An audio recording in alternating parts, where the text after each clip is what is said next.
Welcome, everybody, to Big Dumb Monsters. I'm Chris. I'm Nick. And this week, we are watching Conquest of the Planet of the Apes. We took a little jump in the series. We went from 1 to 4. Yeah. It's on you guys to keep up. It threw me for a loop. But this is truly one of my favorite entries in this film series. I do love this. It is a very weird, very dark movie. You're going to hear us Drastically different from the rest of them. Yeah, for sure. Yeah, for sure. Local fireworks guy. You'll hear us and Donner curse the local fireworks guy several times throughout the episode because he does, in fact, suck. He's awful. Yeah. It is June 30th for the record, not July 4th. And yeah, whatever. So we're going to get on to the actual episode so we can stop recording the dog barking. Yeah, it's bad. This is just bad. Yeah, he's losing his mind. Yeah. It's fine. There's a little bit of Donner in the episode, but it's actually not that bad. We both like this movie. It's one of those ones where I was a little hesitant to like it because of just like the way it's presented, but it's fine. It's a good movie. All right. So here we go. We're going to talk about Conquest of the Planet of the Apes here on Big Dumb Monsters. Enjoy the show. It's a perfect night in the scale and hollow. The air itself is filled with monsters.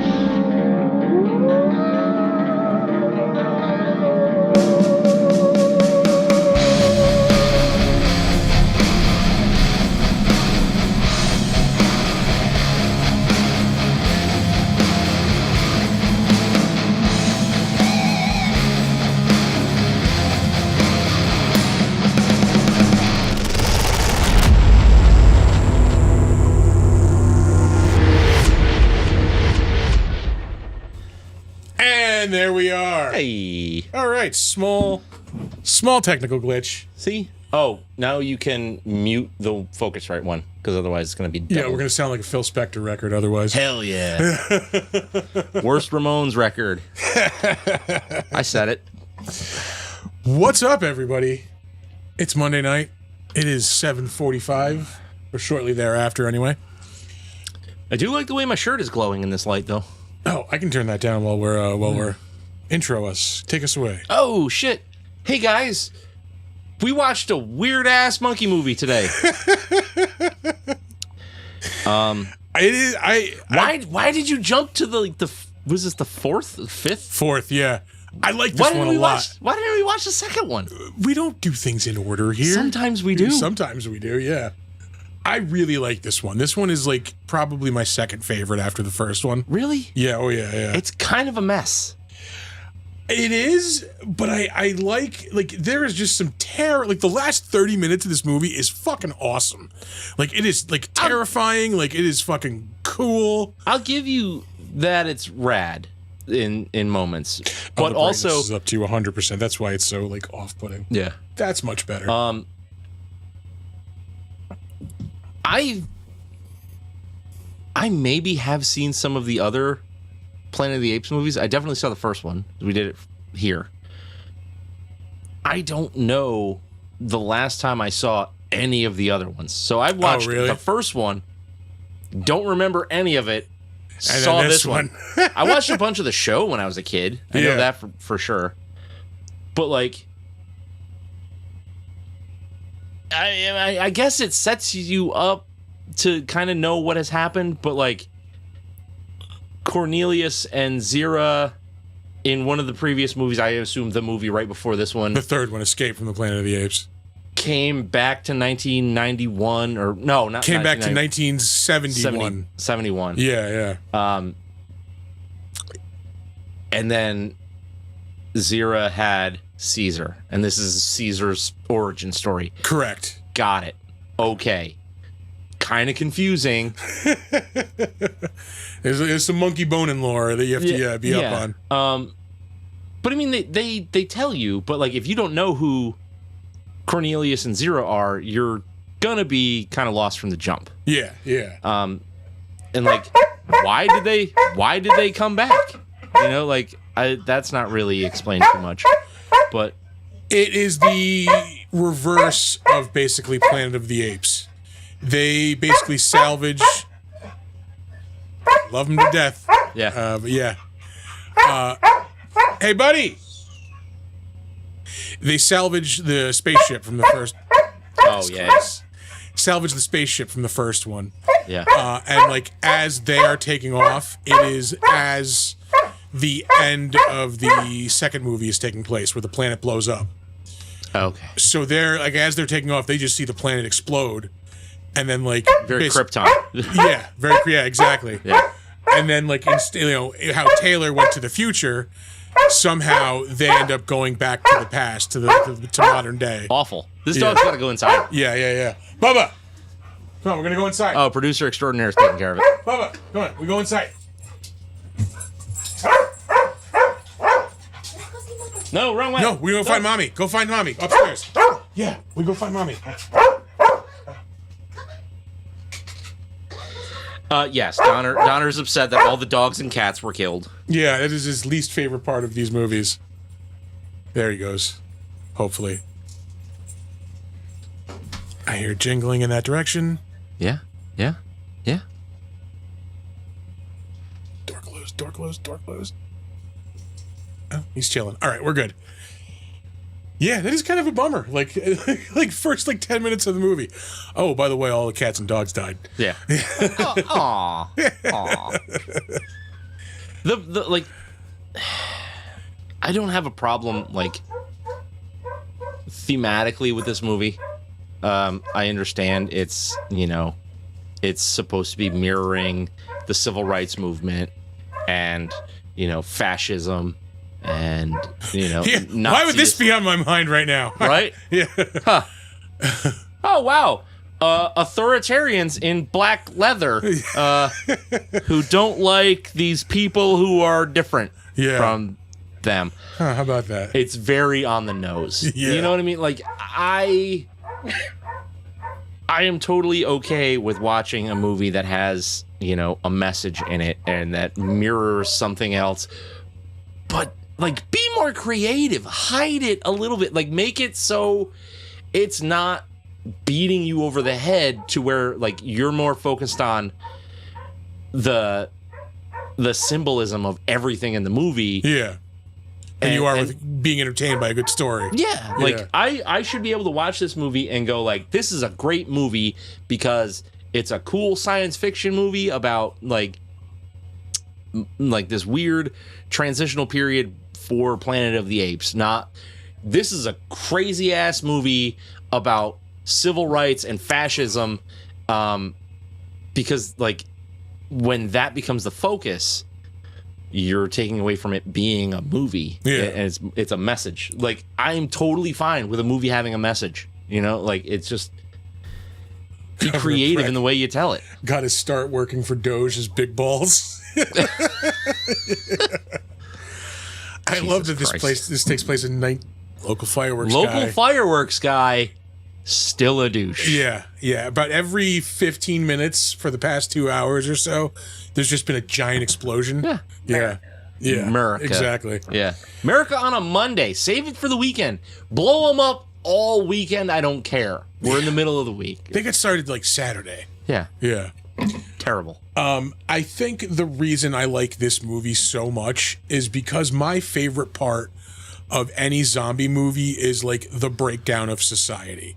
Yeah. And that's all this movie is just the complete breakdown of You're watching society. the breakdown happen. Yeah. Yeah. And it's slow and it doesn't seem sinister at first, but by the time you realize what's happening, it's out of control. Yeah. There's a couple whoa, we got this increased report of monkey disobedience. Yeah. That's weird. Yeah, by the time they got that report, they have an underground system. Caesar's already has he's basically running a Goodfellas operation out of the basement of the Century City Mall. I think my favorite fucking part was when the one brings him the little tiny strainer. And he's like, "Oh yeah, good job." And he looks off to the side and goes, "What the fuck?" And throws it. But like, it is a brilliant plan when you think about it, because like they're serving all these rich people. They're not going to notice if like, you know, he adds 100 rounds of ammunition to the gun order. Like, Yeah. they're not going to notice, you know, like $10, $20 maybe at the time, like for that much ammo. Yep. Probably that much now. Like, you know, so yeah, like they're stocking arms, they're stocking weapons, like just doing it right under all of their noses. Like, Yeah. I just love that whole like theme, and just all of that is just what I think what really drives me to this movie. Yeah, it's like it's taking a little bit from The Great Escape, you know, and adding its own twist on it. Like I like the movie, right? Like I like what's happening. You know, watching Caesar go from this like kind of timid creature to being this like revolutionary leader is a fun story arc. I like it. And then watching, you know, the shitty humans get their comeuppance, I like it. But it's I don't know, man, like it just mirrors our reality too closely. It's a little too close to home. You know what I mean? Like, you basically have a civil rights movie just in the guise of a sci-fi monkey movie, but like there's not really any sci-fi in it, which I was kind of let down by. Yeah, it is all the only sci-fi is that it's all politics. Yeah, this one advanced monkey. Yeah. And then at the end, we have them learning to like evolve. Basically, you have what's her name, Lisa. Yeah, she's the one who like learns to speak at the end. Yeah. It is. I think it's another thing I love about it. It's such a fucking weird entry in these movies. After arguably even the weirdest entry in these movies, Escape from the Planet of the Apes. Yeah. Which Dana Gould calls an episode of Love American Style with monkeys in it, basically. Like. Oh, that's how you know TJ's in the chat. Yeah. Oh, there's a big paragraph. Oh, shit. All right, I got this. Okay, but what gets me is that 18 years earlier, the whole world knew that there were talking apes from the future who told them humans enslaved apes, and apes took over when the dogs and cats die. The government starts enslaving apes? Well, yeah, because they're trying to... keep them under control. Yeah, they're trying to stop that from happening. Like... You know what I couldn't stop thinking through this whole fucking movie? Is that Caesar is basically John Connor. Yeah. Right? Like, yeah, his leader, like, from the future. Yeah. It's so funny to think about how, like, that fucking story parallels. But there's also, like, I don't know how much you follow like Hollywood, you know, show and tell kind of bullshit. Like, apparently some lady, I forget her name, like that, and that sounds like so fucking disrespectful. Some lady wrote short stories or novels that were basically Terminator and The Matrix, and they were supposed to be like one universe. Yes. I don't know when those came out, so I don't know if like this maybe could have been a fucking inspiration for those novels or the other way around. No, the like, but they fucking parallel so easy. Yeah, I want to say like the Planet of the Apes novel came out like in the 50s, maybe. Yeah, but that's not this. Yeah, no. Yeah. Huh. I wonder. Yeah. Oh man, if we can get Planet of the Apes working into that universe, that would be badass. Fucking Terminator, Planet of the Apes, and The Matrix all in one universe. Best movie ever. It's got legs. Yeah. It's got legs. If we could somehow get John Candy in this movie as like a funny sidekick, like if we can get him back for the dead for one movie. Oh man, you know they're gonna try for Spaceballs too. Like sidebar, I am not excited about Spaceballs 2. I'm not. I want to be. I want to be. I would. Yeah, like usually I'm the one who's like, no, it's gonna be good. New doesn't always mean bad. Yeah. No, this is gonna be bad. It's gonna be bad. Yeah. I don't like Josh Gad at all. I think he's supposed to be like Barf's son, or no, there's somebody taking over for Barf. Like as Barf? Yeah, somebody playing that character. fuck you immediately. Yeah. No, I don't Who want would that. do that? Who would go, I can do that? Are you shitting me? Yeah. You are not John Candy. I don't care who the fuck you are. You're I don't not care John Candy. how bad you need that paycheck. You should just be like, I'm sorry, I can't accept this. That's hallowed ground, man. Yeah. Fuck So, you. yeah. I literally was just about to say Josh Gad, and then TJ just said Josh Gad. Oh, he's the one doing barf? I think No, but yeah. I would assume he'd be Oh. the only one to, like, actually do it. I think he's supposed to be his son, but no, it's another like actor playing fucking John Candy's character. Get all the way the fuck out of here. Like, I mean, they have Bill Pullman's son playing Lone Star's son, supposedly, which, okay, fine. Yeah, you can do that. That's Yeah. fine. But I am. This is like 30 years too late. Yeah. Yeah. And again, I fucking love Spaceballs. Yeah, that's why I'm upset about this movie. Yeah. And I think it was Arthur and I who were talking about this. Like, how quickly do you think they go to the we ain't found shit joke? No, that was me and you last week. Yeah, okay, yeah. 15 minutes, I'm going to say, is when they get to it. Barf's son, what's his name? Dry Heave. Thanks, It's TJ. good. I can call it now. It's a low-hanging fruit joke. It's going to be Ralph. It's Oh, fuck. Yeah. according to Google AI, Spaceballs 2, Barf Jr., the son of the original Barf, is going to be played by Louis Pullman. What? What? That's what it says. AI's on crack. I will say that is clever casting to have Barf's son be played by Lone Star's real life son. Yeah. All right, that's kind of funny. But recasting Barf, not funny. No, I don't want that. Disrespectful, actually. Josh Gad, also not funny. Josh Gad is apparently co-writing Spaceballs 2. Yeah, that I'm not hyped about. Yeah, I'm out. Yeah, But anyway, back to this monkey movie. yeah.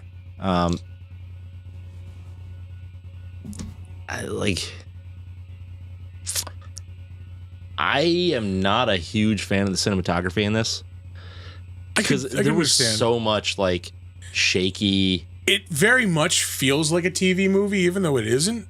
Yeah. Although the last one is, which this director also directed. Yeah. Cast was great. I love the way everybody plays everything in this fucking movie. Like, fucking Ricardo Montalban is awesome. Yeah. Like, I don't give a shit. The whole movie, I'm just like speaking like Ricardo Montalban. I'm also quoting. I don't know if you've ever heard the prank call that somebody made to George Takei pretending to be Ricardo Montalban. No.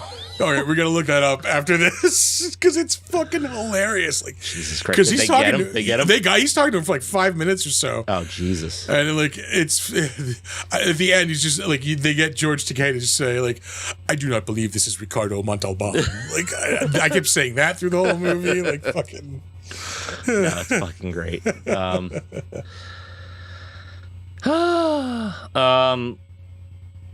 Yeah, I was just the next one is a TV movie. Yeah. What the fuck's his name? The guy who played Caesar. Roddy McDowall. Roddy McDowall. Great. Awesome. Fucking awesome Yeah. performance. I like a lot of the the hero ape makeup. So good. Yeah, It's I love so good. Like you And were it sa- always has been. Yeah, yeah, oh yeah, like the foreground apes for sure. Like, I love how you were saying before how like they take Caesar on this hero arc, and how he's like this timid kind of being at first, but then in the last 30 seconds of this movie, that motherfucker's ice cold. Oh yeah. yeah, Yeah. Faux show. yeah, He's straight gangster. yeah, hell yeah, fucking yeah, just nope, we're Well, in charge now. Because that's the thing, is right. Like, so he's seeing all of this shit firsthand. Like, he's not this like armchair revolutionary. Yeah, He's in the shit. Like, he's watching it happen. He's a part of it. He's getting tortured. Like, that's how you do a fucking hero, right? Like, the guy that emerges above all the shit that he's actually going through. yeah. Not just like, man, that sucks for you. I'm there for you. Yeah. You know? Hoorah. Usually, yeah, let's build a better world. No, it's like, let's kill all of these motherfuckers right now. Yeah. Right.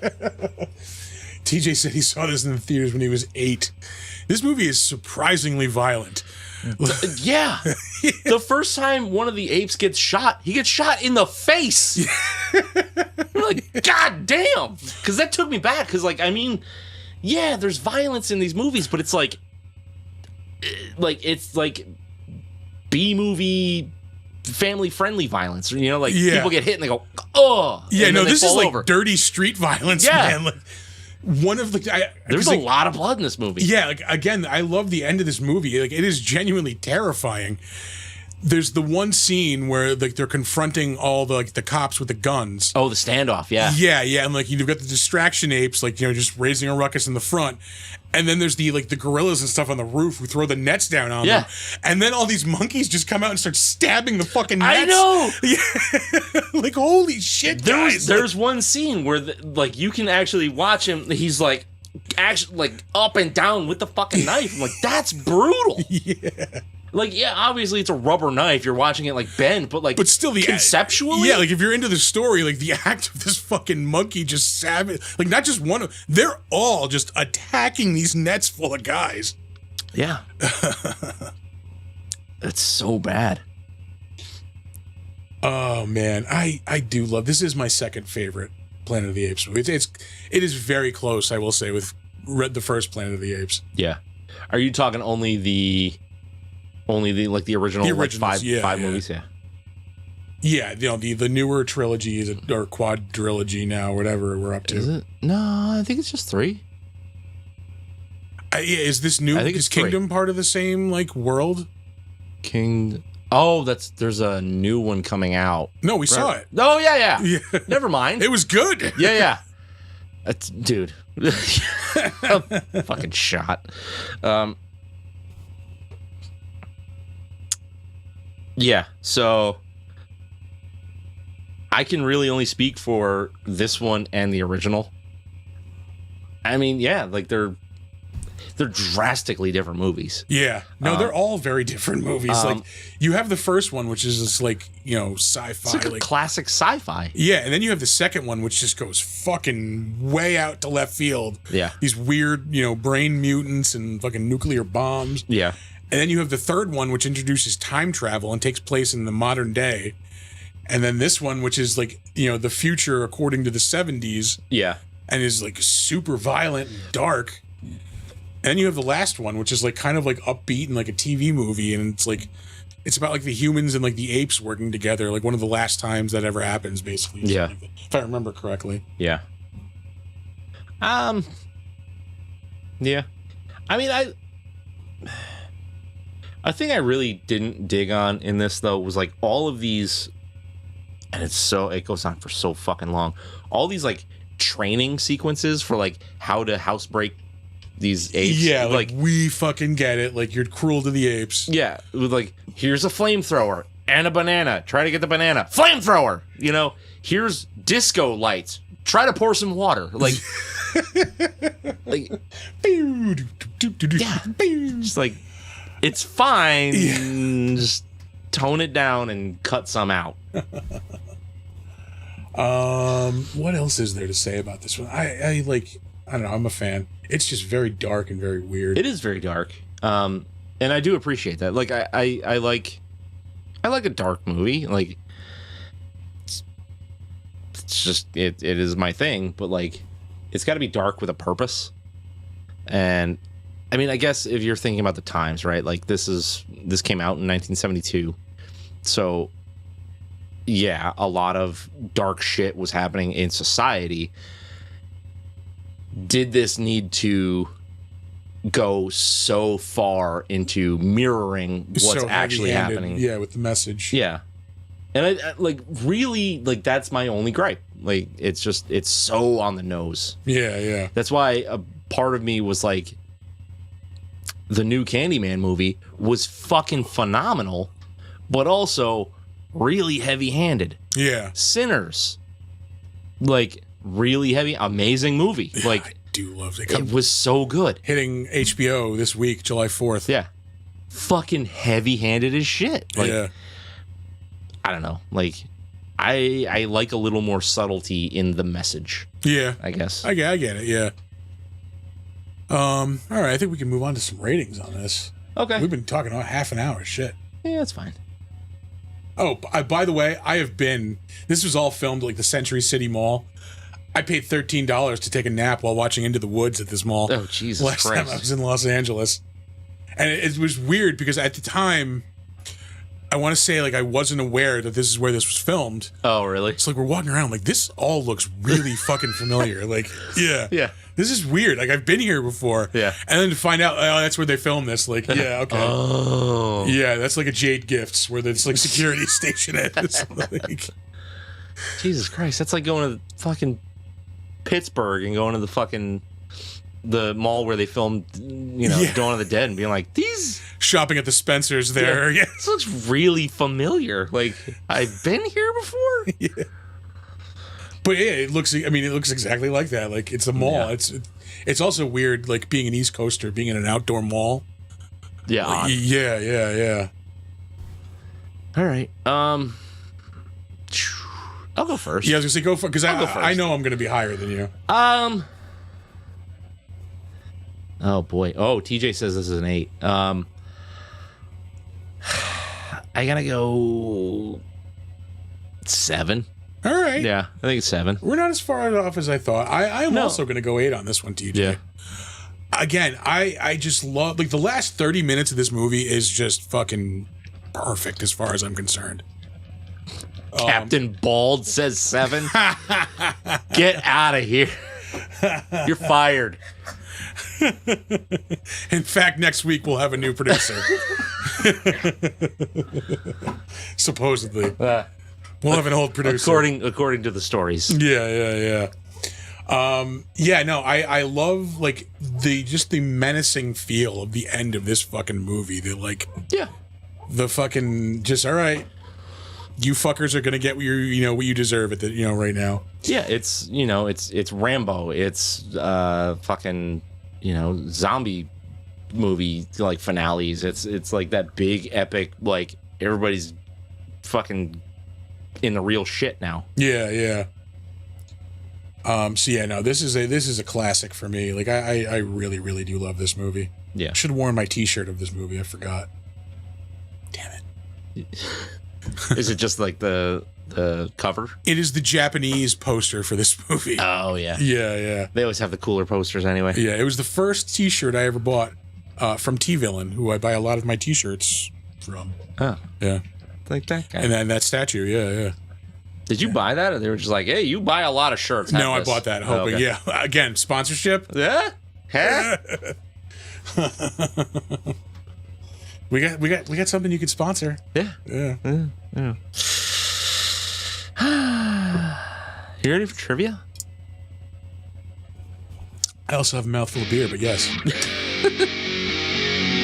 Not to bother you with trivia. I was gonna say, where's that? There it is. We should point out that we are drinking Steve Austin's Broken Skull IPA from El Segundo. Yeah. Tastes like every other IPA. Yeah, it's got that hoppy ass taste, which I'm not a fan of, but I've had worse IPAs. Oh, God damn it. Just in time for me to finish the terrible beer and get onto a there it is. Delicious Pabst Blue Ribbon. Again, sponsorship? Yeah. Heineken. Oh. All right. All right. An original script draft showed more of the rapid evolution of the apes from primitive to intelligent and showed the progression of apes from pets to slaves. I mean, Yeah. I probably could have used more of that and less training montage. For some reason, I had the.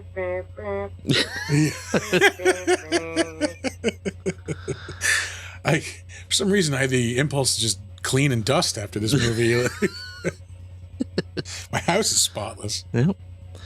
Of all the Planet of the Apes films, including the revivals, this one had the smallest production budget. I believe it. Actually, no, I don't. It's hard to believe that the TV movie that ended this series had a bigger budget than this. I mean, I mean, this is all filmed in one location. Like, Pretty much. everybody's wearing, then all they're the in tunnels. Yeah, all the monkeys are wearing one of three, the same garb, just in 3 different colors. There's a lot of recycled stuff. We'll get to some of the recycled things. Let's see here. Of all the original, all 5 original Planet of the Apes movies were number 1 at the U.S. box office when released.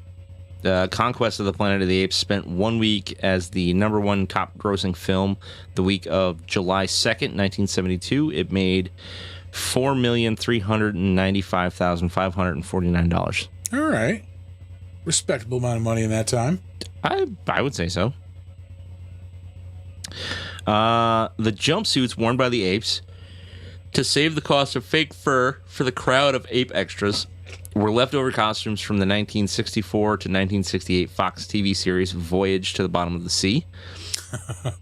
The ape management men's insignia patches and computers and electronic cabinets all came from the Irwin Allen series The Time Tunnel. The large set that comprised Ape Management Center, where apes are processed and trained to become docile servants, is a redressed set of Admiral Matthews' office from the Triton Control Complex and the City Beneath the Sea. Governor Breck's ape auction throne was first used in Taylor's spaceship in Planet of the Apes. The same style chair is also used by the passengers on the space plane in the Land of the Giants. Some of the chairs were used in the Earth Force spaceships in the TV series Babylon 5.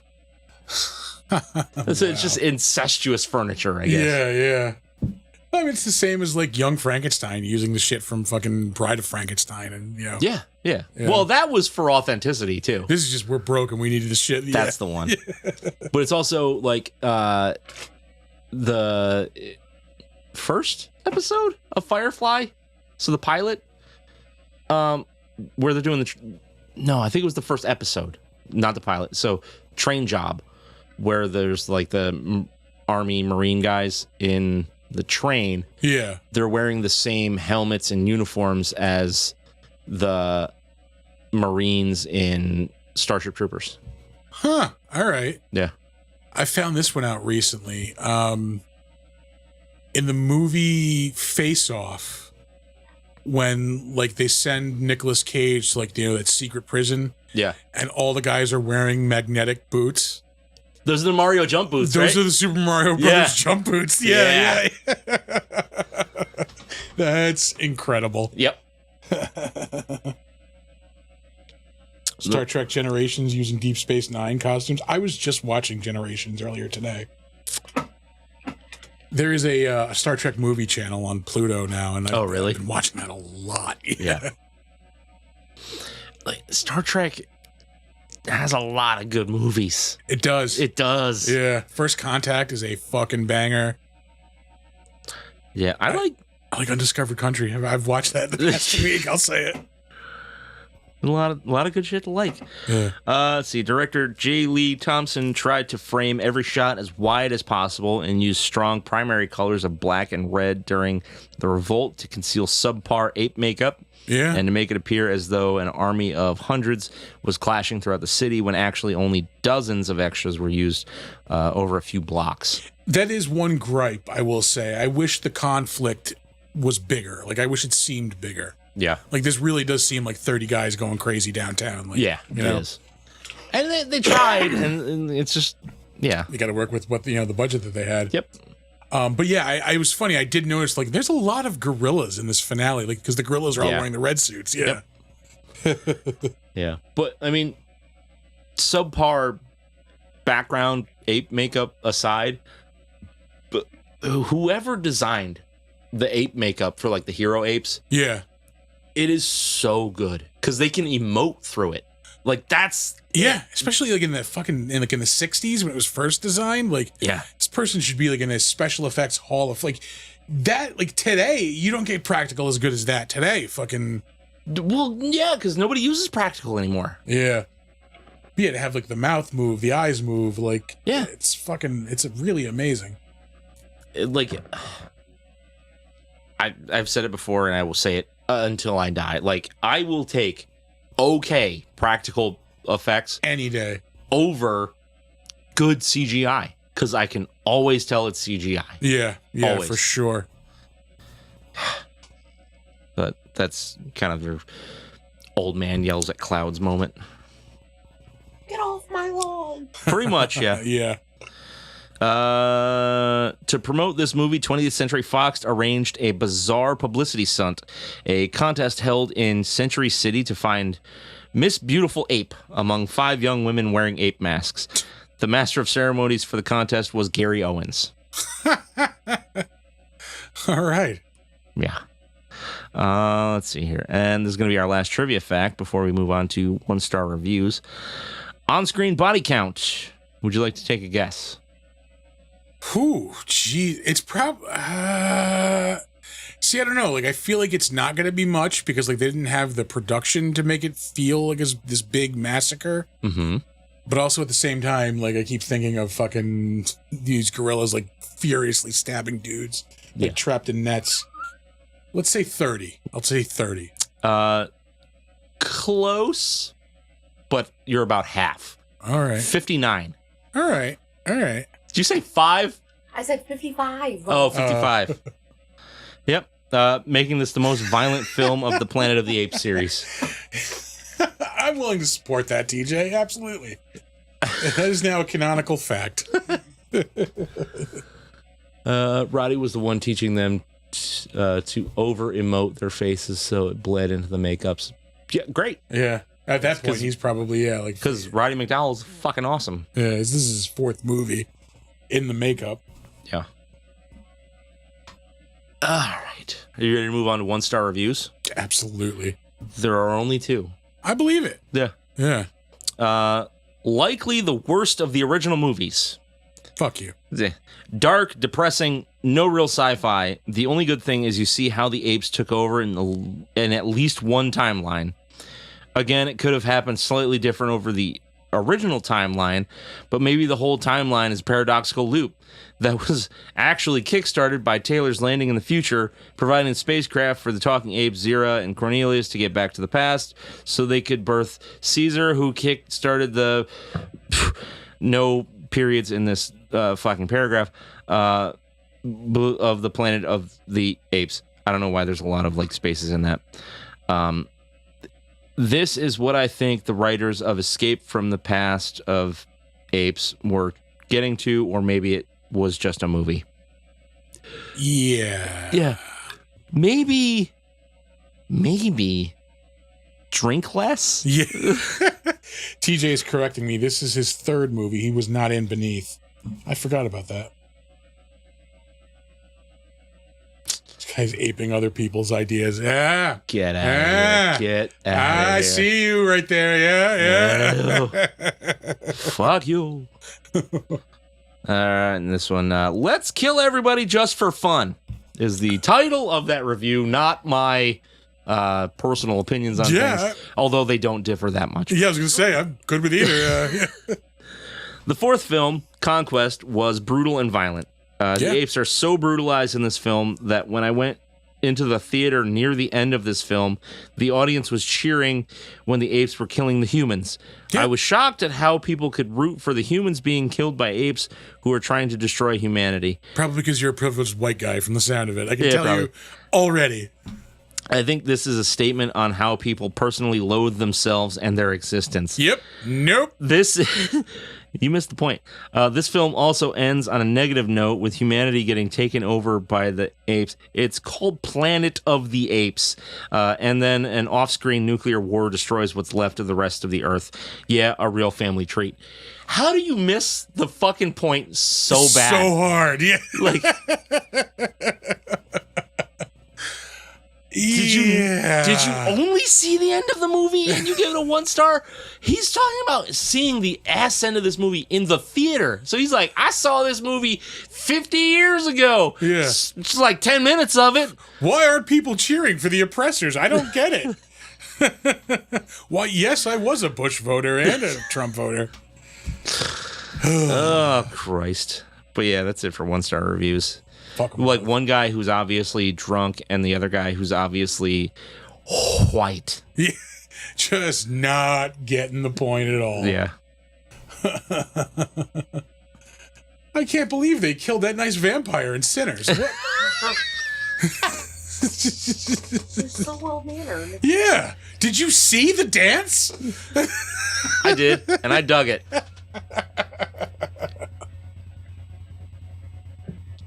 Because I like Irish things. All right. Is this me? Am I up? Yep, I feel like I'm up. you're up. All right, let's move on to the better known as. I know you. I knew you. I knew you. But you ain't you. We will start off with the director, J. Lee Thompson. This dude has directed like some big, at least one other big name movie, if my memory serves me correctly. Some other notable ones. A lot of Charles Bronson stuff, but his last movie was Kinjite, Forbidden Subjects. You know what that says? It's for jerking off. Yeah. I think it's from that movie. Yeah, yeah. 100%.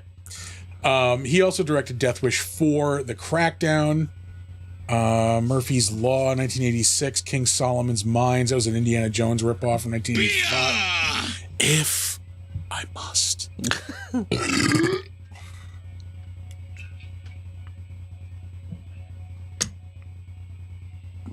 It's going to smell taco-y.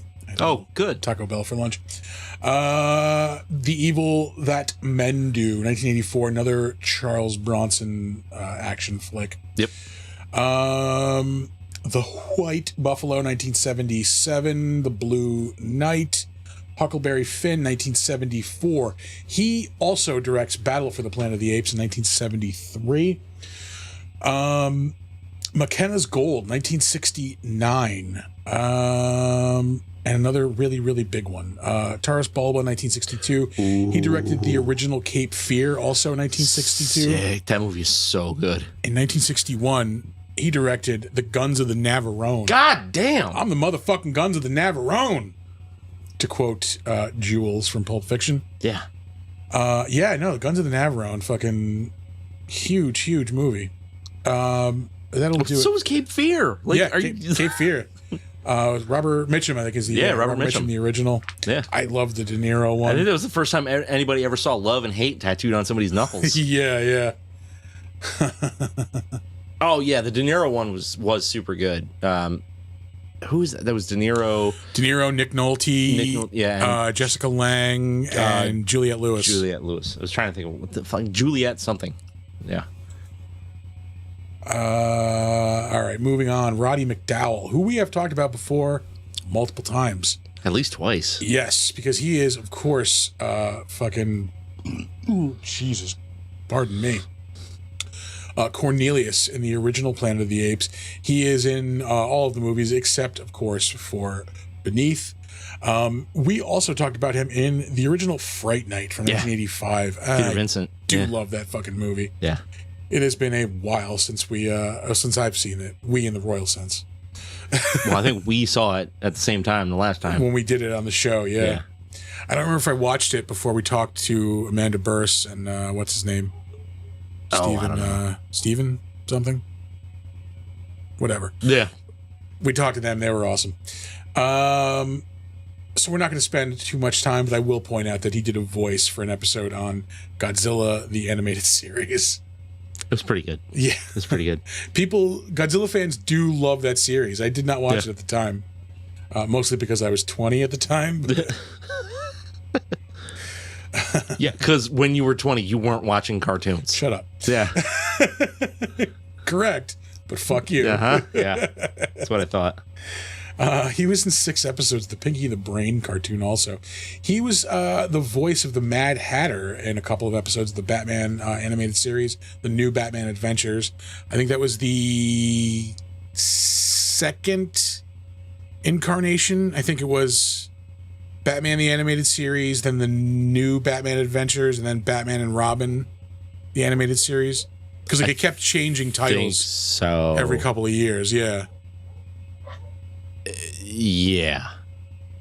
It's either that order or Batman and Robin and then new Batman the Adventures of Batman. I think you might be right. Yeah, I think the Adventures of Batman and Robin might have been second. I think it was. Is there a fucking channel that just streams those? Because I need to get that into my rotation. Yeah. Anyway, if for some fucking reason you have not watched the animated Batman cartoons, dude, stop watching us. Yeah. Fucking Go watch cartoons. Yeah. Go watch cartoons. Oh God, I had a horrible idea for a new show. What? You know where it's going, right? Reviewing Batman the animated series, yeah. Like episode for episode? Oh, that would be awesome. That would be awesome. That's got a definite timeline on it, though. That's a lot of cartoons, though. Batman the animated series? Because you could do all of those related series. You could then go to like Justice League Unlimited. Fucking. Oh Christ. Yeah. Anyway, I'll talk to fucking. That's you and Earthworld Nick, I think is what that is. Evil Geeks Nick actually would be the dude for that. Yeah. You know too many Nicks. I do. I know way too many fucking Nicks. Did voice in a couple of episodes of Gargoyles, Duckman on USA. Hell yeah. And we're gonna move on from there because we have done him before. Yep. Oh my God, he was the breadmaster on the Tick. I did not know that. Does that just change your life? That is one of the funniest episodes of the fucking Tick. The first one with the breadmaster. Yeah. I haven't seen the Tick cartoon in... Chef of chicanery, your buns are mine. Oh, God. Fucking... I think that show, that comic was just fucking brilliant. He had a sidekick called Buttery Pat, who was just like this dude made out of butter. That's disgusting. Yeah. TJ has a quote. Cape Fear is a horrible movie, and anyone who roots for Gregory Peck, who was harassing that poor ex-convict, say more about themselves as people. 1-star review. Knowing TJ, that could all be bullshit, and he just made that up. Yeah. I mean, to say that Gregory Peck was harassing, what's his name? Fucking Max Cady. Local fireworks guy. Right on cue. Yep. He did. Yeah. He made that up. Yeah. Anyway. Fuck you, local fireworks guy. All right, now we're going to move on. Next up, some of these we're going to fly over. Yeah. Up next, Don Murray. He was Governor Breck, and I should probably get onto the mic. That might be a good idea. Yeah. First time for everything. Yeah. Fuck you. He was in the Twin Peaks revival series in 2017. Bushnell Mullins. He was in 8 episodes of that. I should watch that. I should watch Twin Peaks. Period. I've never watched any of the movies, and I cut out like halfway through the second season. So maybe I should do myself that service. Wings. I like that show. He was in an episode of Wings. In 1993, he was in an episode of Murder, She Wrote! Oh, no! The sound effects aren't working. Oh, bullshit! All right, I should have fucking turned off and then turned... No fart. Yeah, no fart. No fart. It's all right. It's okay. It's okay. It's not working. Yeah, I don't know what's up with that. It's Part is broken. Yeah. It's got no gas in it.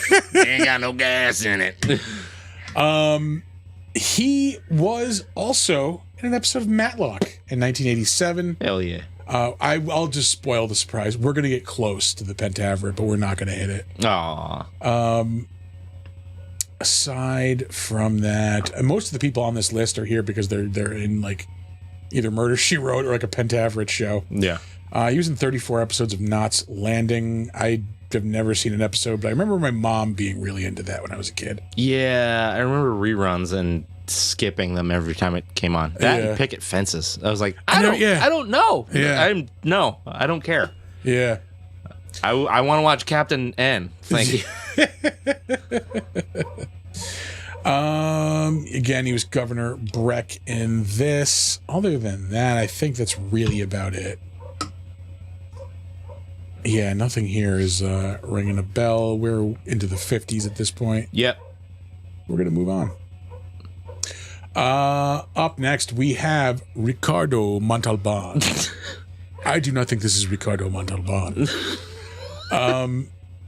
I mean, he's probably most well known for being Khan. Yeah. Captain N. You don't know the glory of Captain N. I like in the utmost cruelty of fucking coincidences. This is fucking knowing organized religion. This had to have been on purpose. I had to go to religious school every Saturday morning for like it was an hour of time, but like, you know, with transport and like getting picked up and like probably going out to breakfast and stuff afterwards. Like half a day. Yeah, exactly. So I got to fucking miss Saturday morning cartoons. Like, a lot. So I had to record them. And like Captain N was in that time period. I was recording my Saturday morning cartoons. Yeah. So I can watch them in the afternoon. Yeah. No. I went back for that as an adult. Terrible. Yeah. Fucking awful. Yeah. I tried when it like I think it was on like something like maybe like probably G4. Maybe something like that. And like oh, this is fucking garbage. Like why did I like this so much as a kid? No, it absolutely did not. Absolutely did not take. But yeah, no, Captain N was like so cool when I was a kid. Yeah. No, I everybody else got to watch Saturday morning cartoons. I had to go fucking rap about Jesus fucking for an hour every Saturday morning. Yeah. Nope. Oh, anyway. Atrocious. But aside from that, I mean, Among Us, he's known as the villain from fucking, he's Vincent Ludwig in The Naked Gun. Which I'm going to try my hardest not to fall into a fucking quote hole on. You can do it. Oh, he was in Freakazoid for 5 episodes. Yeah, he was in 5 episodes of Freakazoid. He was in a couple of the Spy Kids movies, too. I want to say at least 2 and 3, maybe more than that. Hold on, before we get to that. Spy Kids 3, Spy Kids 2. Yes, and that might be it. He was in Buzz Lightyear of Star Command, the series. Chicago Hope, but he was in the Golden Girls spinoff for an episode of The Golden Palace. All right, most importantly, in 1990, he was in an episode of Murder, She Wrote!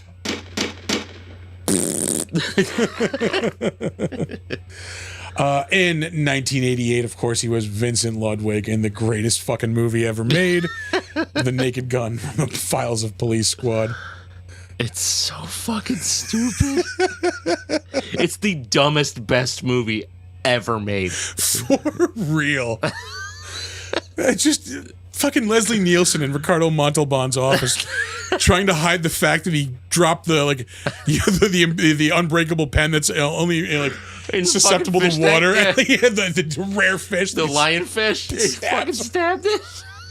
Like just like really quickly puts it behind his back. Like you see the water go flying and everything. Like, oh fuck, I love that movie. Oh, it's terrible. My father went the same way. Fucking after Ricardo Montalban falls off the fucking thing of the stadium and gets run over by a steamroller and then a marching band.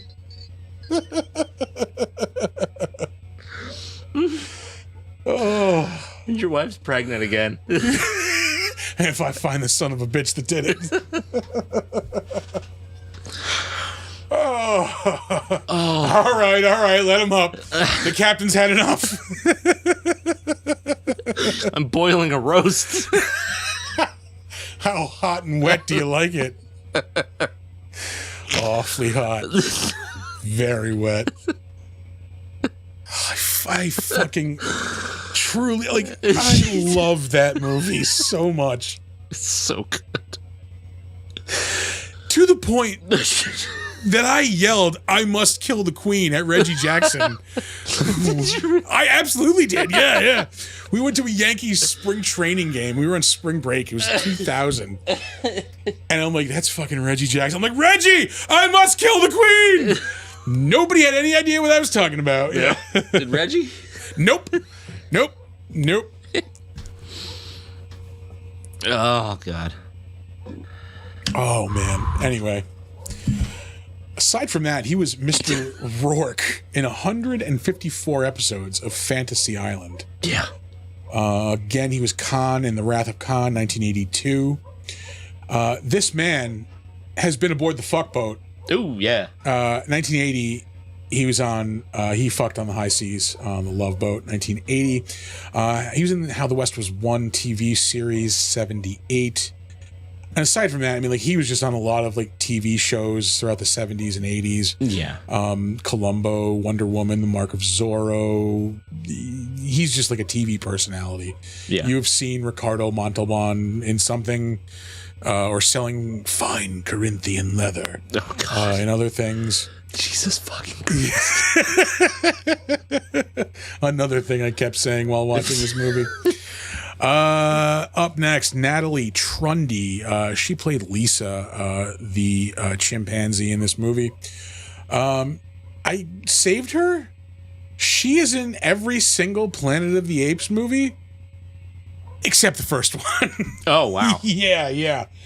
Oh, Natalie, where were you when the first movie hit? Yeah. But she's literally in fucking Beneath, Escape, Conquest, and Battle for.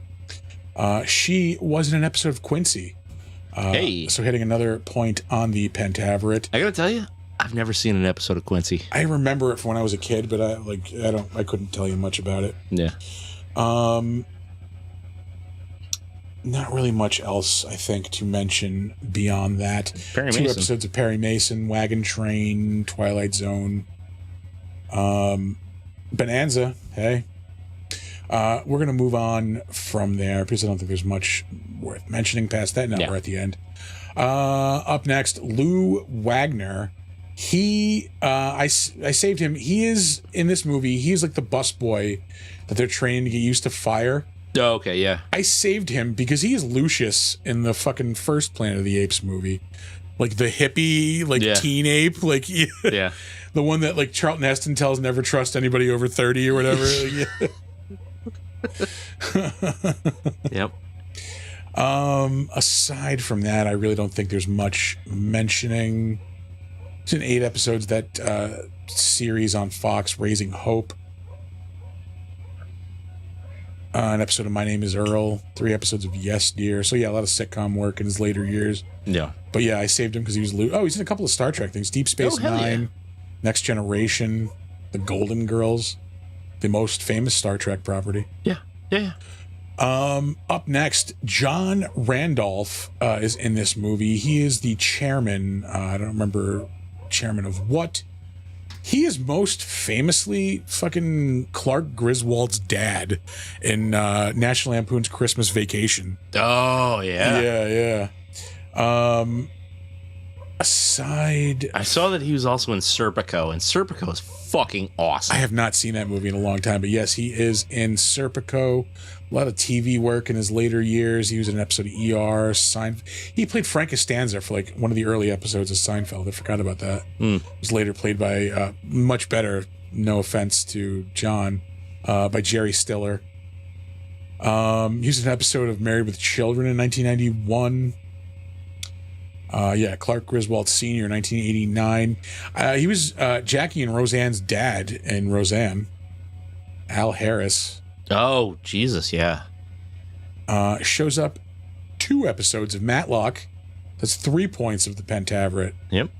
I think that might be as far as we get. Who's the boss? He shows up in Trapper John.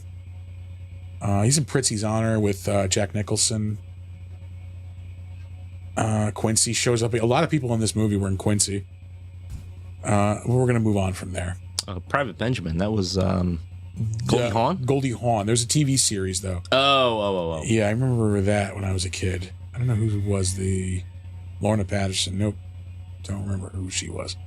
We're going to move on, though. Up next, Buck Cartalian. This dude he's also in a lot of big things, but not really like in big roles. Yeah. Shows up in an episode of How I Met Your Mother in his later years. An episode of Just Shoot Me. Even Stevens on the Disney Channel. Just Shoot Me is a great show that nobody remembers. Yeah. It was like... It was just like the show after Seinfeld, like when I was younger. Did you go, ugh, David Spade? I said, ugh, I hate David Spade. How could you hate David Spade? I think he's the worst. He's like a overly pushed weasel. Overly pushed weasel. Okay, John Randolph was in archival footage from the third movie. Okay, I got you. Not actually in this movie. Got ya. He was in an episode of Curb Your Enthusiasm in 2000. An episode of Son of the Beach. That seems to be popping up a lot lately. I'm trying to think of archival footage in this movie. Probably in the beginning, there was like a little bit of stuff. No. There definitely was in the beginning from the third movie. Yeah. Definitely. All right. He shows up in Felicity. ER shows up again. He's in The Rock, 1996. Action movie classic. He shows up in Gymkata in 1985. What? Which is ridiculous to the point of laughability. It is a movie. Just going by the fucking name. Yeah, it is a movie. Trust me, I know my apes. It is a movie in which there is like a martial arts like derived from like acrobatics. Like, because in the movie, like in the 80s, like there was like this movie craze where like there was acrobatics movies, like gymnastics. That's what it was, not acrobatics, gymnastics. Yeah. So yeah, they tried to make like a gymnastics action movie. Yeah. He's in Monster Squad, the TV series from the 70s. Wow. Yeah, not the movie. Perry Mason. And nothing really else worth mentioning. We're into the 60s. Oh, he's Julius in the first Planet of the Apes. Sorry, there's two things worth mentioning. Ooh, he's also in Cool Hand Luke, 1967. Hell yeah, that movie's so dog? good. That is a good movie. What? Who's the dog? What? Never mind. All right. He shows up in an episode of Batman 66. John. Everybody remembers that character. Yep. McHale's Navy, The Munsters, Get Smart. So a lot of TV in the 60s. It's like some of the best TV in the 60s. Yeah. The Untouchables. And we're going to move on from there. Up next, we have John Dennis. He is a policeman in this movie. I saved him because he shows up in Young Frankenstein. He's an orderly in Frankenstein's castle. You're going to disrespect Soylent Green like that? I will get there. That's the main reason I saved him, because he's in Young Frankenstein. But yes, he's Wagner in Soylent Green. He shows up also in Quincy. BJ and the Bear. So anything with a monkey, he's going to be showing up in. Yeah. Shows up in an episode of Taxi. It's really probably Chips, Fantasy Island, The Incredible Hulk. So like all the 70s staples. How many episodes of Days of Our Lives was he on? Ooh, don't mind if I do. 6. Yeah. 6. Less than I was expecting. And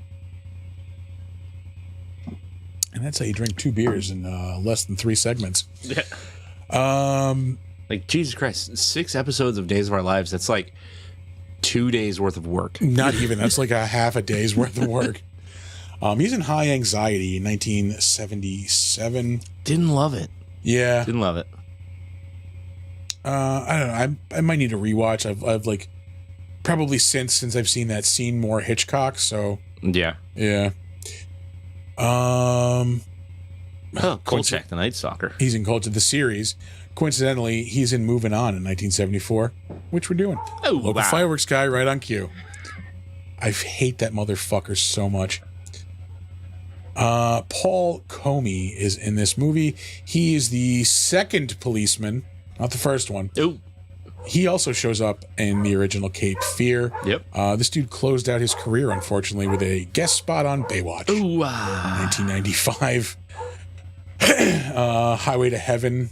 3 episodes of that with Michael Landon. In 1987, he shows up in Murder, She Wrote. Yes, and Werewolf. Oh, I went to burp and let it out early. Yeah. Out the right end? Oh, local fireworks guy taking an early one. All right. Thanks, buddy. He is also in the first Marvel movie in 1986, Howard the Duck.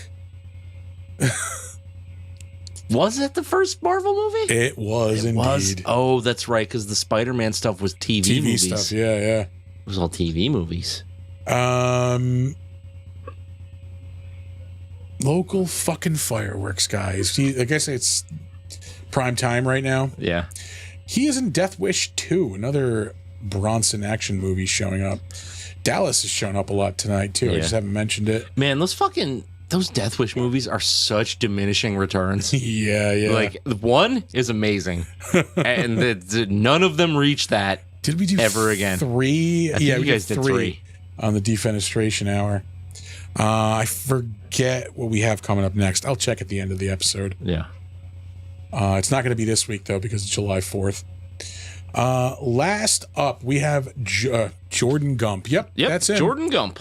Gordon Jump. Gordo. Yeah.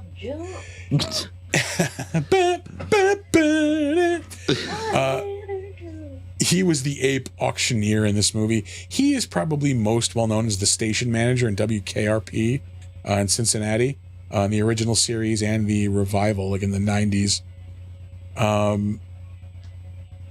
Aside from that, he's Mr. Tomasulo in 2 episodes of Seinfeld. He was George's boss. He shows up in an episode of Married with Children. Seinfeld. I want to say he's the guy who assumes that George is handicapped because, like, he shows up because he has a cane one day. Yeah. Like, he hurt his knee doing something, and, like, he just assumes he's handicapped. So, like, they give him, like, handicapped bathroom access, like, handicapped parking. Like, so he just leans into it. Yes, obviously, he takes full advantage. Yeah. He also was in Baywatch 1994. Hey, yeah. 2 episodes. 2 episodes, yeah. He was in 11 episodes of Growing Pains. No, thank you. That WKRP revival got at least 47 episodes. And that's... Oh, no, wait. There's one reason I saved. He fucked on the high seas. You can't... 7 times! Holy shit!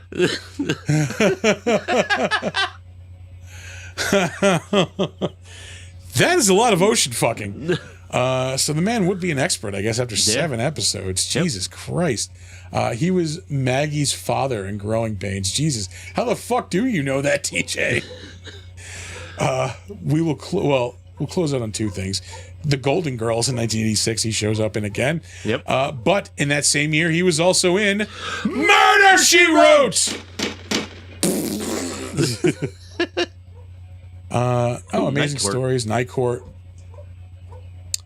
And yeah, Different Strokes. We'll end there. And we'll move on to The Crapshoot. Sound effect. That one's not working. Yeah. That one's not working also. Hooah! That's fine. It's fine. It's fine. It's fine. We went to the local fireworks guy is going off right now. He's fucking getting warmed up, man. I hope he blows his thumbs off. Sincerely, I really do. Like, yeah, just fucking maybe blows both hands off. Like, that would be. I know it's asking a lot. You know what? I hope he's left with thumb pinky on both hands. That'd be good. Like crab claws. Yeah. I was gonna say we actually all of us went yesterday to the Upstate Punk Rock Flea Market. Yeah. Which is pretty cool. It was a good time. Yeah, I do enjoy that event. Yeah. Got a couple of cool things in there. I forget the artist's name, unfortunately, but we'll be talking soon. Oh, the tattoo artist? Yeah, no. The guy I bought these 2 like chalk, like on black paper drawings of Frankenstein and the Bride of Frankenstein. Oh, sick. Yeah, those are in what are going to be in our bedroom upstairs. Nice. Which is really cool. I did the tattoo guy. I bought some Chupacabra socks from. Nice. He's from Connecticut. Yeah. It's unfortunate. Yeah. But was interested in things we're working on. So yeah. Is that the guy we got 2 of? We got 2 of his prints. Yep. Yeah. Yes. Yeah. You guys bought artwork from him too. Yeah. Mm-hmm.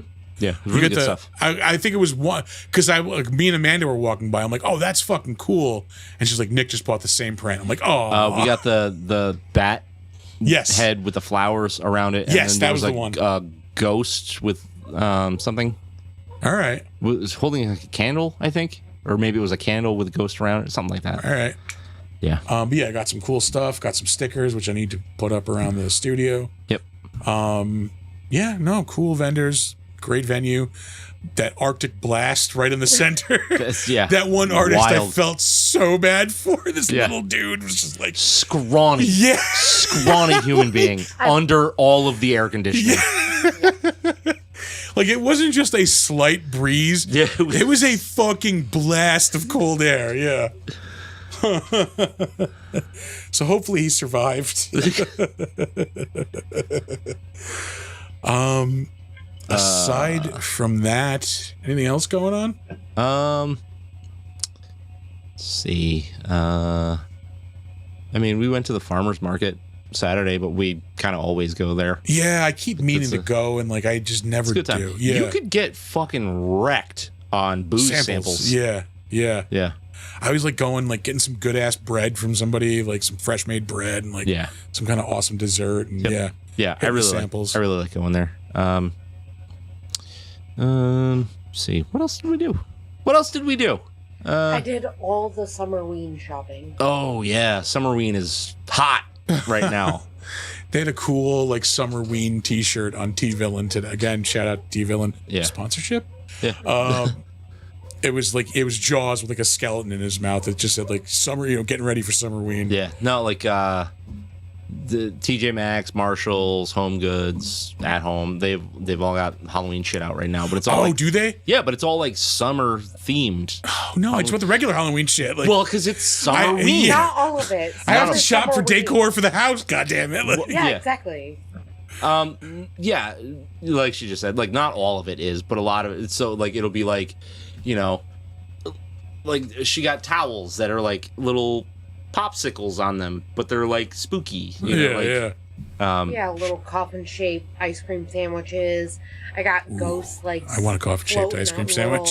little pool floaties. Yeah. Playing volleyball and All right. But she also bought like it's a haunted house shaped shelf. Like there's All right. people were buying, they're like thrifting those paintings and then like painting ghosts on them. You can just buy those now. Like, yeah. All right. Yeah. So there's Halloween, regular Halloween shit afoot. Went to the movies Thursday night. I can't believe I'm going to say this. Saw Megan 2.0. I heard it's ass. It's not bad. Yeah. I thought it was going to be garbage, like, and it was actually like entertaining. Like, I didn't love the first one. it was all right. The first one was like okay. Yeah. This one, this one's also like okay. It's not like fucking best movie I've ever The seen. first one was Child's Play with extra steps. The Yeah. TikTok ads for it have been like very cringe. I can imagine. Yeah, this one's more of like a sci-fi action movie than like a horror movie. Okay. But the first one was more of like a sci-fi movie than a horror movie, I would say. yeah, it's technology gone awry. Yeah, It's- yeah. So it is in that vein, but it was actually like entertaining. Like the fight scenes are pretty good. Like, yeah. But it's also, the first one was technology goes awry, but also raise your fucking kids yourself. Yeah. No, I couldn't believe I actually enjoyed that movie. Yeah. Yeah. I want to see that F1 movie this weekend, but I just never made it out. I don't know.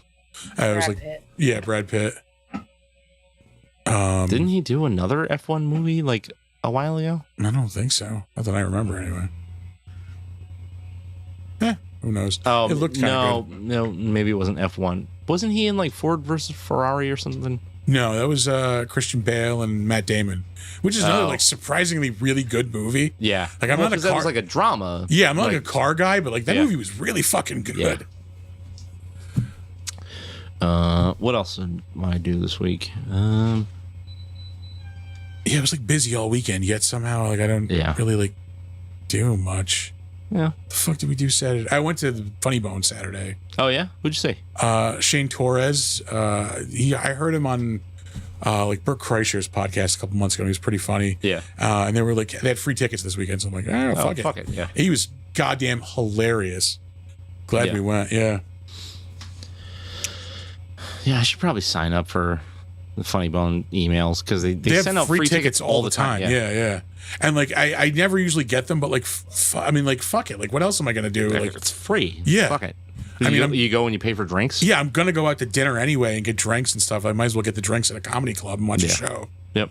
So, We yeah. went to speaking of like dinner and drinks. We went to what the fuck is it? The new taco joint in Latham. Margarita. Oh, something. the one that used to be Sushi X? I think so, yeah. Yeah. It's How like- was it? It's Margarita City. It's like not even like, oh, it's just kind of the same thing. No, it's the same fucking thing. Like, Yeah. The menu is exactly the same. And don't get me wrong, I fucking love Mexican food, but we have gotten at least like a dozen Mexican restaurants in the past year Yeah. that have opened up around here. Like there's that one that you just mentioned. There's the one like a couple of doors down from that one. Tipsy Taco, they suck. They're fucking terrible. Yeah, No, but this place, like if you like Margarita City, I do like Margarita City It's that just in Latham. Yeah. Literally owned by the same people. Yeah. Oh, is it? All right. Oh, that's good then. Yeah, yeah. I do like Margarita City. They're one of the better ones around here. El It's just Charro like is good. you know how Margarita City is like a little dirty. Yeah. This is not because it's brand new. It's shiny. I think like any good Mexican restaurant should be a little dirty. Like I don't know, like it's the same thing. Like Yeah. in Puerto Rico, all of the best Puerto Rican food you're ever gonna eat in your life gonna come off a filthy truck. I can't explain it. It's the same as diner culture. Yeah, yeah. If I go into a diner and I'm not just like a little skeeved, like I'm less into it. You Yeah. know, like No, we went like on a day trip the last time we were there, and like we went up into the mountains. We were coming back, and there's just basically like the equivalent of like a Puerto Rican rest area, which sounds like it should be in the Urban Dictionary. Puerto Rican rest area. Puerto Rican rest stop. Yeah, Oh God. but they're selling food there. We probably bought like $200 worth of just fucking like little things to eat. Fucking just fucking delicious. Yeah. yeah, best food you will ever eat. Yeah. So yeah, no. But yeah, there's so many fucking Mexican restaurants around here now. It's weird. Yeah. Got my hotel today for New York Comic Con. It was a painful bill to pay, but I bet. it's It's up over $6, right? Yeah. just about $6. Yeah, Yeah. For one night. for one night. Yeah, Absurd. yeah. But like I'm at the point where like pretty much like all my accommodations are paid for. I just need to get my car parked, which thankfully I always stay at the same hotel because they have a fucking parking thing right in the hotel. Oh, nice. And it's like a 5-minute walk from the Javits Center. Yeah. So yeah, like That's probably why it's so goddamn expensive then. yeah. You're paying for convenience. There's a rooftop bar too, which is fucking super nice. Yeah. So yeah, no, that's where I'll be staying. I gotta select a fucking fine dining restaurant for dinner, and prepare to drop some fucking bills in NYC. I gotta see if Ming's hosting anything again this year, Yeah. because I had a fucking blast hanging out with that son of a bitch last year. Yeah. He's a wild man. Like He is. You wouldn't expect it. You wouldn't think it, but that fucker can party. Yeah. God. Yeah, that little dude can put down booze. Like, yeah.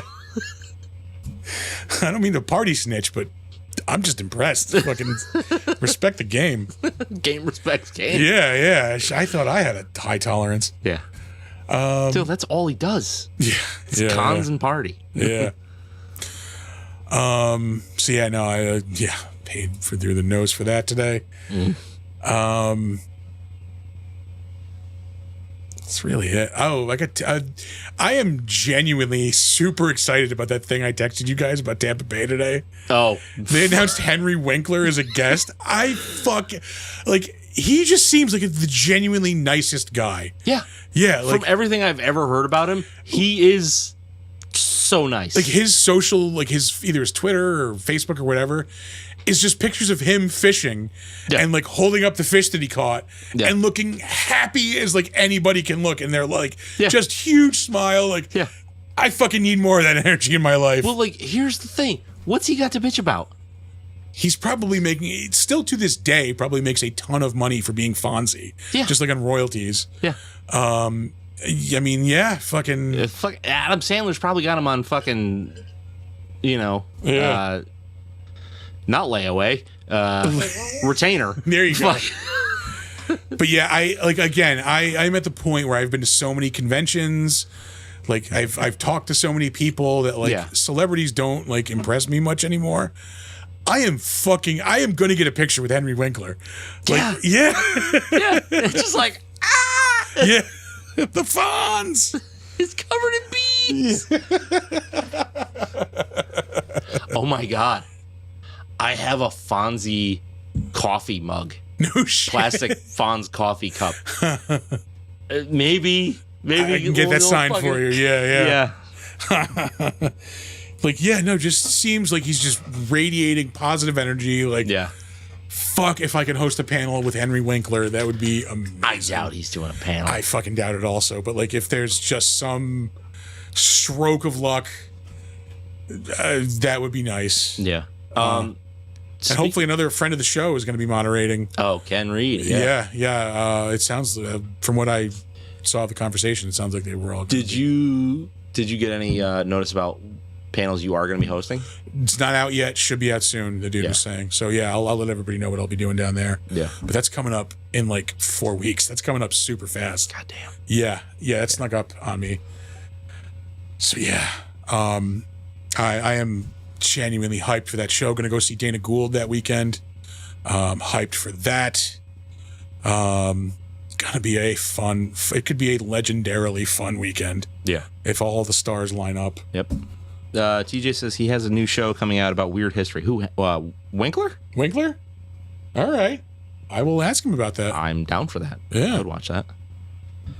As somebody who has watched celebrity hosted weird shows before, like In Search Of was a huge part of my childhood. Yeah, those reruns on A&E when I was a kid. God. Like, watched the shit out of those. Yeah. It was so good. But yeah, no, the usual stuff. I almost bought a bottle of Mirth from Bull and Bee this weekend. I was tempted to go down there and buy a bottle. Yeah. I was like, I'm gonna wait till I get paid. That shit is so good. Mirth is the lavender one. Yeah. Lavender lemon. Yep. Ridiculous. Yeah, unbelievably good. And it's purple. Yeah, and it just looks cool drinking something purple. Yeah, Purple drank. Scissorp. Ooh. But if they're open 4th of July, I'll probably stop down there. We got nothing going on. We went there last year for 4th of July and had a blast. Oh, really? Yeah. Speaking of them, we got that crawler. You'll see above us right now where you can get a $5 off your online purchases if you use the code MonsterMead. Oh, you're a little late on that one, TJ. I am empty. Just bust open that lava lamp. Goo looks so delicious. We have a couple of events coming up. September 6th, I believe. It's whatever that Saturday is. The first Saturday in September. We're going to be at the Dark Forest Oddities Expo. Yeah. This is in Peabody, Massachusetts, which is right outside of Salem. It's going to be the beginning of spooky season. We're going to be in Salem. It's going to be a whole fucking vibe. It's going to be a good time. Yeah. I'm really looking forward to that show. That's the other. I got to buy stickers too. I was going to buy some stickers today. I'll get on that. We'll be handing out those stickers at the Dark Forest Oddities Expo. Just a little bit more than a month later, you're going to be able to catch us at the Halloween Cannabis Expo, the Hexpo. That is in Seekonk, Massachusetts. We're very Massachusetts heavy for the end of this con year. Yeah. But yeah, we're going to be there. That looks like it's going to be an insanely good time. Because cool shit doesn't happen in New York. Pretty much. For now. Yeah. For now. You boys are working on it. But yeah, no, that's September 20. Yeah. You can check them out at Hexpo on Instagram. And I suggest doing so. That is all we have for appearances, I believe, for now. I think you're right. Yeah. We had a couple other things, but I don't know if I want to. I think we're good. We got two more. We're good. So we'll throw some socials at you, throw some words of advice. Get the fuck out of here. Yeah.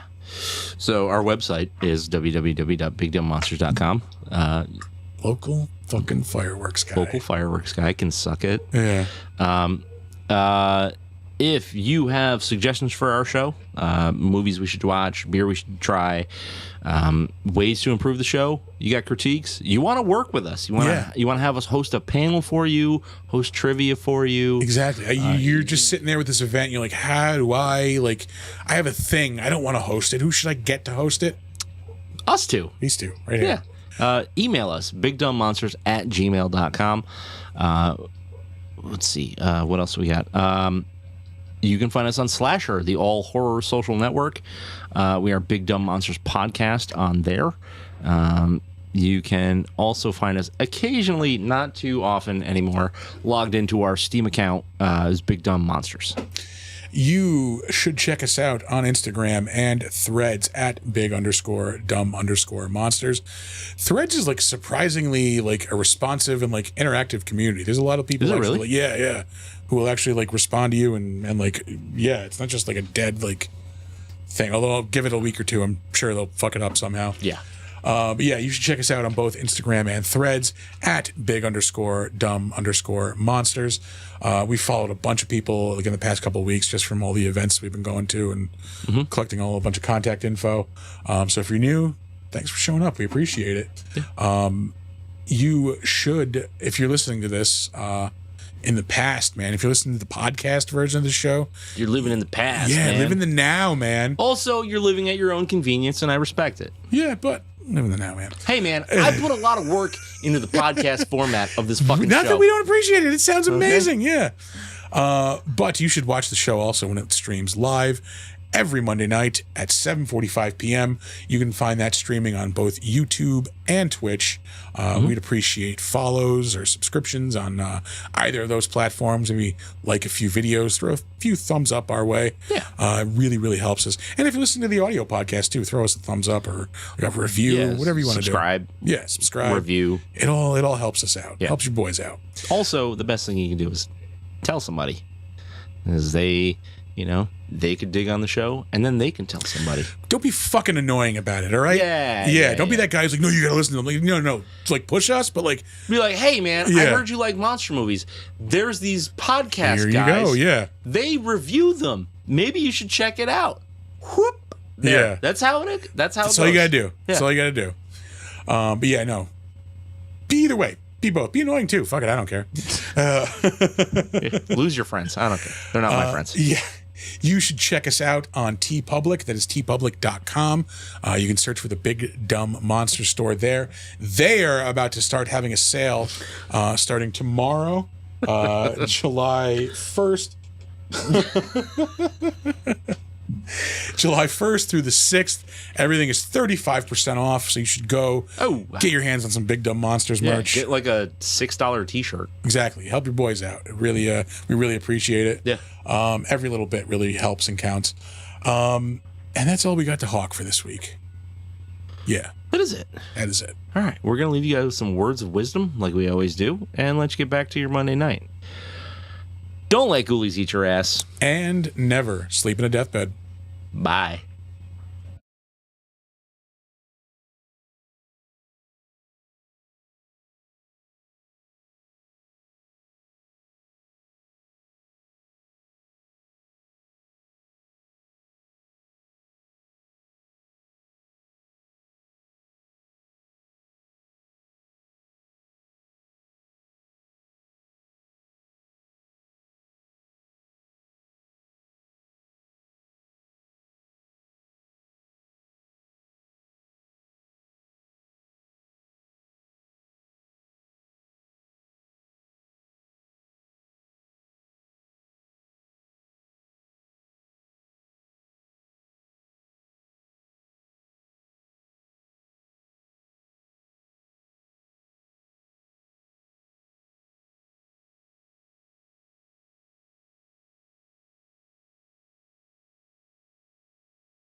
recording.